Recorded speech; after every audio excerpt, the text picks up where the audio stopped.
जय हिंद दोस्तों, once again welcome back our YouTube channel super knowledge classes. आज के टॉप 30 क्वेश्चन को लेकर हम फिर आप सबों के साथ हाजिर हो चुके हैं और यकीन मानिए दोस्तों, आज का क्वेश्चन बहुत ही महत्वपूर्ण होने वाले हैं और सभी प्रश्न का एक्स्ट्रा फैक्ट को भी हम लोग आज देखने वाले हैं। तो ये सारे क्वेश्चन बौद्ध धर्म से जुड़ा हुआ है और सभी एग्जाम्स में पूछे जाते हैं।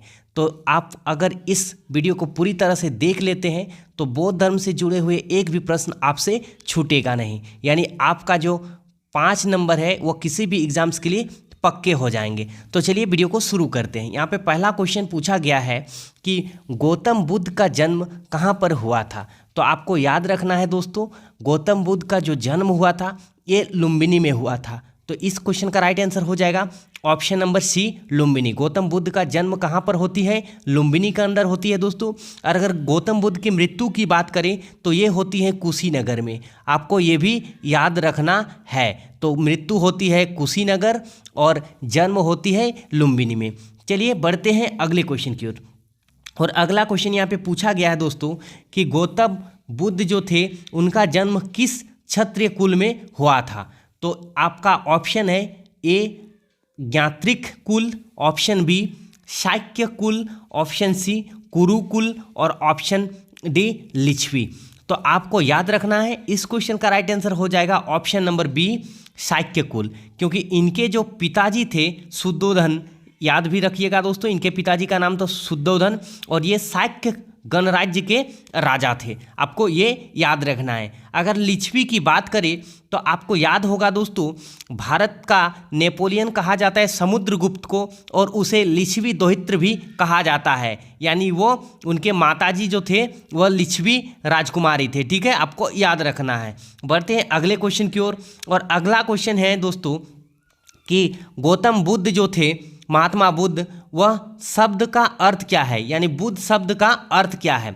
यहाँ पे आपके लिए ऑप्शन है एक विजेता, ऑप्शन बी एक ज्ञान संपन्न व्यक्ति, ऑप्शन सी एक प्रतिभाशाली व्यक्ति और ऑप्शन डी एक शक्तिशाली व्यक्ति। तो इस क्वेश्चन का राइट आंसर हो जाएगा ऑप्शन नंबर बी एक ज्ञान संपन्न व्यक्ति। तो बुद्ध का अर्थ क्या होता है दोस्तों? एक ज्ञान संपन्न व्यक्ति होता है बुद्ध का अर्थ। बढ़ते हैं अगले क्वेश्चन की ओर। और अगला क्वेश्चन यहाँ पे पूछा गया है कि गौतम बुद्ध जो थे उनका बचपन का नाम क्या था। आपके लिए ऑप्शन है option A Siddharth, option B Vardhaman, option C Rahul और ऑप्शन डी गौतम। तो इस क्वेश्चन का राइट आंसर हो जाएगा ऑप्शन ए सिद्धार्थ। तो गौतम बुद्ध जो थे दोस्तों, तो इनका बचपन का नाम था सिद्धार्थ, आपको याद रखना है। बढ़ते हैं अगले क्वेश्चन की ओर। और अगला क्वेश्चन यहाँ पे पूछा गया है कि गौतम बुद्ध को कौन सी जगह ज्ञान की प्राप्ति हुई। ये एवरग्रीन क्वेश्चन सारे हैं दोस्तों। अगर इस क्लास का पीडीएफ आपको चाहिए तो आप हमारे टेलीग्राम ग्रुप से जुड़ सकते हैं, वहाँ फ्री ऑफ कॉस्ट आपको पीडीएफ अवेलेबल हो जाएगा। तो यहाँ पे पहला ऑप्शन है प्रयाग, दूसरा ऑप्शन है सारनाथ, तीसरा है पाटलिपुत्र और चौथा है बोध गया। तो इस क्वेश्चन का राइट आंसर हो जाएगा दोस्तों ऑप्शन नंबर डी बोध गया। तो गौतम बुद्ध को ज्ञान की प्राप्ति कहाँ पे हुई थी? बोध गया पर, और बोधि वृक्ष के नीचे इन्हें होती है ज्ञान की प्राप्ति। चलिए बढ़ते हैं अगले क्वेश्चन की ओर। और अगला क्वेश्चन यहाँ पे पूछा गया है कि सारनाथ में बुद्ध का प्रथम प्रवचन क्या कहलाता है। तो आपको याद रखना है दोस्तों, जो महात्मा बुद्ध थे उन्होंने अपना प्रथम प्रवचन कहाँ पर दिया था? सारनाथ में दिया था, आपको ये याद रखना है। और उन्होंने जो प्रथम प्रवचन दिया था उसका एक नाम दिया गया है बौद्ध धर्म के अंदर, उस नाम को क्या कहा जाता है, यानी बुद्ध धर्म के प्रथम प्रवचन को क्या कहा जाता है। आपके लिए ऑप्शन है महाविनिष्क्रमण, ऑप्शन बी संबोधि, ऑप्शन सी धर्मचक्र परिवर्तन और ऑप्शन डी महापरिनिर्वाण।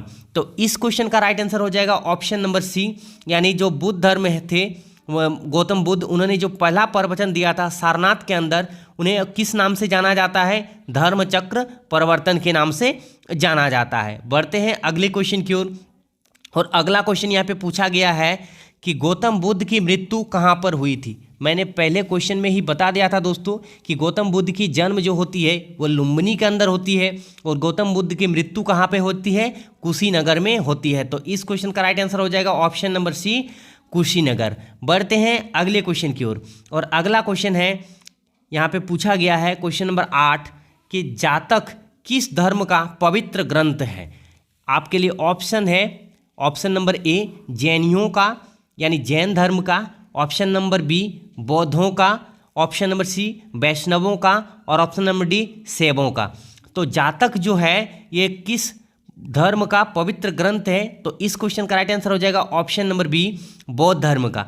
तो बौद्ध धर्म का जो जातक है ये पवित्र ग्रंथ है यहाँ। और यहाँ पे क्या बताया गया है दोस्तों, बुद्ध धर्म के जो अगले उनका अवतार था उसके बारे में बताया गया है। ठीक है, अगले जन्म के बारे में इसकी जानकारी यहाँ पे मिलती है जातक कथा में। ठीक है, आपको याद रखना है। बढ़ते हैं अगले क्वेश्चन की ओर। और यहाँ पे पूछा गया है क्वेश्चन नंबर 9, त्रिपिटक किसका धर्म ग्रंथ है? आपके लिए ऑप्शन है ऑप्शन नंबर ए बौद्धों का, ऑप्शन नंबर बी जैनियों का, ऑप्शन नंबर सी सिखों का और ऑप्शन नंबर डी हिंदुओं का। तो इस क्वेश्चन का राइट आंसर हो जाएगा ऑप्शन नंबर ए बौद्धों का। तो आपको याद रखना है दोस्तों, बौद्ध धर्म में 3 पिटक का वर्णन मिलता है। पहला है विनय पिटक, दूसरा है सुत्त पिटक और तीसरा है अभिधम्ब पिटक। आपको ये तीनों याद रखना है, विनय पिटक, सुत्त पिटक और अभिधम्ब पिटक। बढ़ते हैं अगले क्वेश्चन की ओर। और अगला क्वेश्चन यहाँ पे पूछा गया है कि जो बौद्ध धर्म है, बौद्ध धर्म ग्रंथ पिटक जिसका मैंने अभी जिक्र किया था, सुत्त पिटक, विनय पिटक, अभिधम्ब पिटक, उनकी रचना निम्न में से किस भाषा में की गई थी? ऑप्शन है अर्धमगधी, प्राकृतिक भाषा, संस्कृत भाषा और पाली भाषा।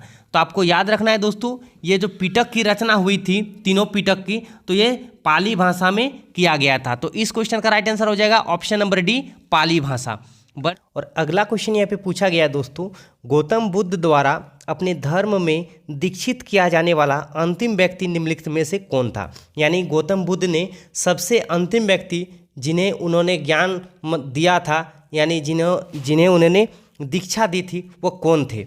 तो इस क्वेश्चन का राइट आंसर हो जाएगा ऑप्शन नंबर बी सुबुद्ध।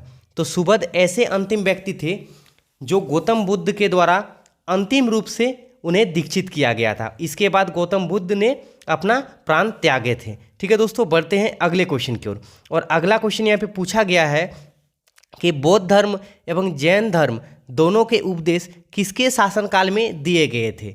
तो इस क्वेश्चन का राइट आंसर आपको बताना है दोस्तों। आपके लिए ऑप्शन है option number A Bimbisara, option number B Bindusara, option number C Ashoka और ऑप्शन नंबर डी अकबर। तो इस क्वेश्चन का राइट आंसर हो जाएगा ऑप्शन नंबर ए बिंबिसार।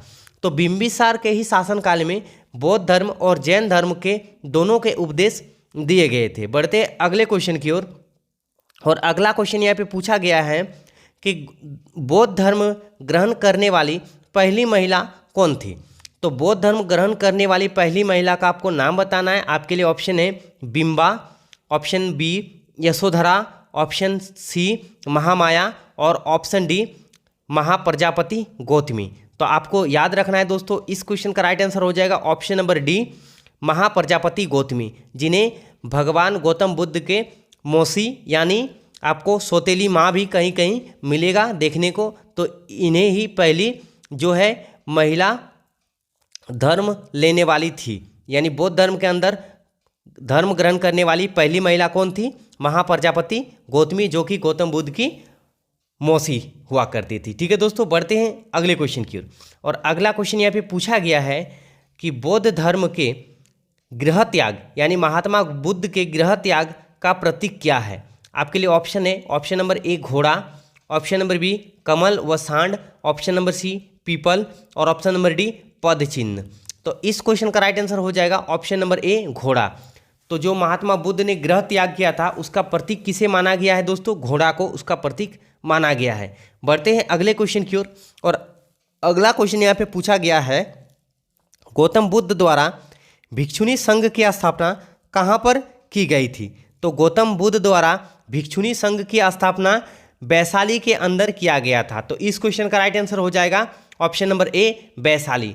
तो गौतम बुद्ध ने भिक्षुणी संघ की स्थापना कहाँ पे कराया था दोस्तों? वैशाली के अंदर कराया था। अगले क्वेश्चन की ओर बढ़ते हैं। अगला क्वेश्चन यहाँ पे पूछा गया है कि निम्नलिखित में से किसे एशिया की रोशनी यानी द लाइट ऑफ एशिया के नाम से भी जाना जाता है? तो आपके लिए ऑप्शन है महावीर स्वामी को, ऑप्शन बी गौतम बुद्ध को, ऑप्शन सी महात्मा गांधी को और ऑप्शन डी दलाई लामा को। तो इस क्वेश्चन का राइट आंसर हो जाएगा ऑप्शन बी गौतम बुद्ध को। तो गौतम बुद्ध को एशिया की रोशनी के नाम से भी जाना जाता है। बढ़ते हैं अगले क्वेश्चन की ओर। और अगला क्वेश्चन यहाँ पे पूछा गया है दोस्तों कि निम्नलिखित में से किस नगर में प्रथम बौद्ध संगीति यानी सभा का आयोजन किया गया था। तो आप सभी को याद होगा मित्रों कि जो बौद्ध की सभाएं हुई थी, ये टोटल 4 सभाएं हुई थी, जिसे संगीति के नाम से भी जाना जाता है। तो प्रथम संगीति जो होती है वह राजगृह में किया जाता है, जिसका अध्यक्ष होता है महाकश्यप। और किसके शासनकाल में ये बौद्ध संगीति होती है? अजातशत्रु की। तो आपको याद रखना है, प्रथम बौद्ध संगीति 483 ईसा पूर्व होती है राजगृह में, इसके अध्यक्ष महाकश्यप, और इसके जो शासनकाल थे ये अजातशत्रु के शासनकाल में होती है। तो दोस्तों अगर आपके पास कलम कॉपी है तो आप इसे लिख सकते हैं।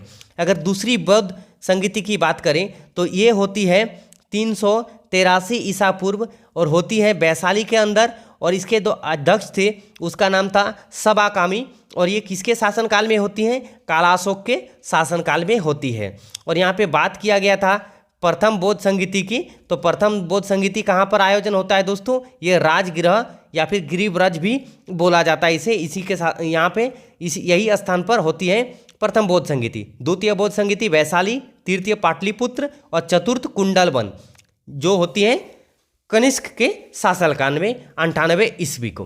तो बढ़ते हैं अगले क्वेश्चन की ओर।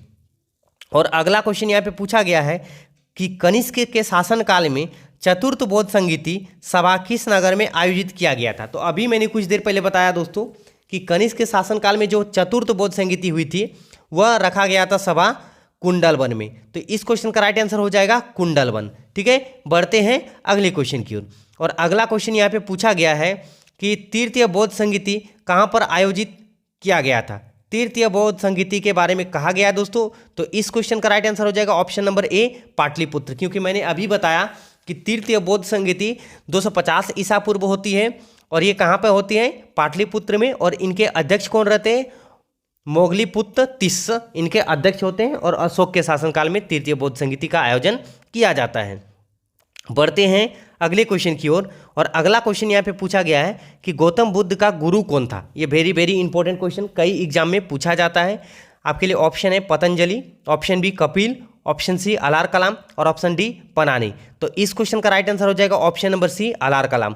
तो महात्मा बुद्ध जो थे उनका गुरु कौन थे? अलार कलाम। आपको याद रखना है। यहाँ पे पूछा गया दोस्तों कि अशोकाराम विहार कहाँ पर स्थित है।